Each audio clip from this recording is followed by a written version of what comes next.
Antarctica जमीन का सबसे जनूबी और सबसे कम आबादी वाला बरआज़म है। ये तकरीबन मुकम्मल तौर पर एंटार्क्टिक ओशन से घिरा हुआ है। एंटार्क्टिका पांचवा सबसे बड़ा बरआज़म है जो यूरोप से तकरीबन 40 गुना बड़ा है। एंटार्क्टिका का ज्यादातर हिस्सा बर्फ की चादर से ढका हुआ है और इस बर्फ की मोटाई औसतन 1.9 किलोमीटर है। एंटार्क्टिका तमाम कॉन्टिनेंट्स के मुकाबले में सबसे ज्यादा खुश्क और सबसे ज्यादा सर्द कॉन्टिनेंट है। ये बुनियादी तौर पर एक सर्द सहरा है। साहिले समंदर के साथ यहाँ सालाना सिर्फ 8 इंच तक बारिश होती है, जबकि कॉन्टिनेंट के अंदर वाले हिस्से में बहुत कम बारिश होती है। दुनिया के मीठे पानी के जखायर का तकरीबन 70% एंटार्क्टिका में जमा हुआ है, जो अगर पिघल जाए तो आलमी सतह समुद्र में तकरीबन 200 फीट का इजाफा होगा। हमारी जमीन पर सबसे कम दर्जा हरारत एंटार्क्टिका में रिकॉर्ड किया गया था, जो कि -89.2 डिग्री सेंटीग्रेड था। एंटार्क्टिका एक ऐसा बरआज़म है जहां साल में कई महीनों तक 24 घंटे दिन रहता है और बाकी के महीनों में 24 घंटे रात रहती है। ऐसा हमारी जमीन के सूरज के गिर्द घूमने की वजह से होता है। इतनी सर्द कंडीशंस के बावजूद भी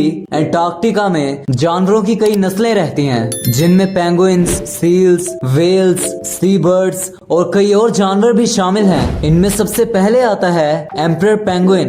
एम्परर पेंगुइन सबसे बड़ा और मशहूर पेंगुइन है। इनकी हाइट तकरीबन 4 फीट तक पहुंच सकती है और इनका वजन तकरीबन 22 से लेकर 45 किलोग्राम के दरमियान होता है। ये खास तौर पर एंटार्क्टिका में पाए जाते हैं और ज्यादा बर्फ वाली जगह पर रहना पसंद करते हैं। इनका ब्रीडिंग सीजन मार्च से लेकर अप्रैल तक होता है, उस वक्त जब दर्जा हरारत -50 डिग्री सेंटीग्रेड से भी नीचे गिर जाता है। फीमेल पेंगुइन सिर्फ एक अंडा देती है, जिसकी देखभाल मेल करता है। मेल पेंगुइन तकरीबन 65 दिन तक अंडे की देखभाल करता है और फीमेल खाने की तलाश में समुद्र में जाती है। जब अंडे से बच्चा निकल आता है तो दोनों पेरेंट्स अपनी अपनी बारी के मुताबिक शिकार करते हैं और बच्चे की देखभाल करते हैं। इसके अलावा सी बर्ड्स में यहाँ पर एल्बाट्रॉस, पेट्रल्स और स्क्यूल्स पाए जाते हैं। एल्बाट्रॉस एक समुद्री परिंदा है जो अपने नाकाबिले यकीन साइज और उड़ने की सलाहियत की वजह से जाना जाता है। एल्बाट्रॉस सबसे बड़े समुद्री परिंदों में से एक हैं। जब ये अपने दोनों पंख खोलते हैं तो इनकी लंबाई तकरीबन 11 फीट तक पहुंच सकती है। एल्बाट्रॉस ज्यादातर सफेद और सुरमई कलर के होते हैं। इनके पर लंबे और बारीक होते हैं, जो इन्हें समुद्र के ऊपर तेजी से उड़ने में मदद देते हैं। एल्बाट्रॉस अपनी लंबी उम्र की वजह से जाने जाते हैं। ये ज्यादातर 50 या इससे ज्यादा साल जिंदा रहते हैं। एंटार्क्टिका में एल्बाट्रॉस की कई इकसाम पाई जाती हैं, जो कि wandering albatross, black brown albatross, grey headed albatross और लाइट मेंटल्ड एल्बाट्रॉस हैं। एल्बाट्रॉस खाने की तलाश में समुद्र के ऊपर हजारों किलोमीटर्स का फासला तय करते हैं। ये खुले समुद्र के ऊपर रास्ता तलाश करने के लिए सूरज, चांद और सितारों का इस्तेमाल करते हैं। इसके बाद आते हैं मैमल्स। एंटार्क्टिका में पाए जाने वाले मैमल्स में वेल्स और सील्स आते हैं। ये जानवर खुद को एंटार्क्टिका के सख्त और बर्फीले हालात में जिंदा रखने के लिए ढाल चुके हैं। एंटार्क्टिका में सील्स की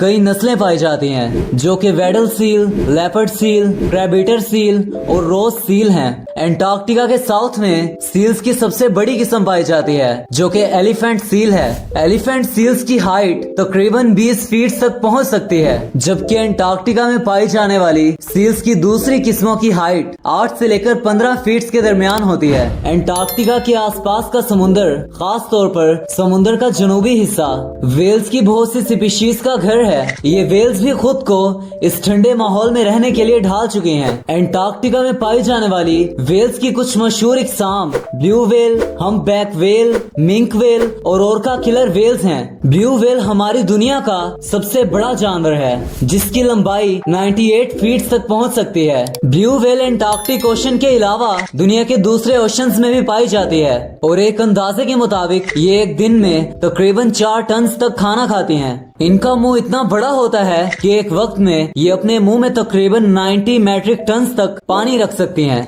ब्लू वेल के मुंह में दांतों की जगह बैलिन प्लेट्स होती हैं। इन बैलीन प्लेट्स की मदद से ब्लू व्हेल्स अपने मुंह से पानी को निकाल देती हैं, जबकि खुराक बैलीन प्लेट्स में फंस जाती है। इसके बाद बारी आती है हम्पबैक व्हेल की। हम्पबैक व्हेल तकरीबन 52 फीट की लंबाई तक पहुंच सकती है और इनका वेट तकरीबन 36,000 किलोग्राम तक हो सकता है। ये भी तकरीबन दुनिया के तमाम ओशंस में पाई जाती है। तीसरे नंबर पर आती है मिंक व्हेल, जिसकी लंबाई तकरीबन 33 फीट तक होती है और इसका वजन 9,200 किलोग्राम तक होता है। ये ज्यादातर एंटार्क्टिका के पास मौजूद ओशन में ही पाई जाती है। और सबसे आखिर में हमारे पास आती है ओरका व्हेल। ओरका व्हेल जिसकी लंबाई तकरीबन 30 फीट और जिसका वजन 10,000 किलोग्राम तक हो सकता है, दुनिया के कई ओशंस में पाई जाती है। ये ज्यादातर काले और सफेद कलर की होती है और ये माहिर शिकारी होती है। एंटार्क्टिका की हिस्ट्री बहुत दिलचस्प है। आज से कई मिलियन साल पहले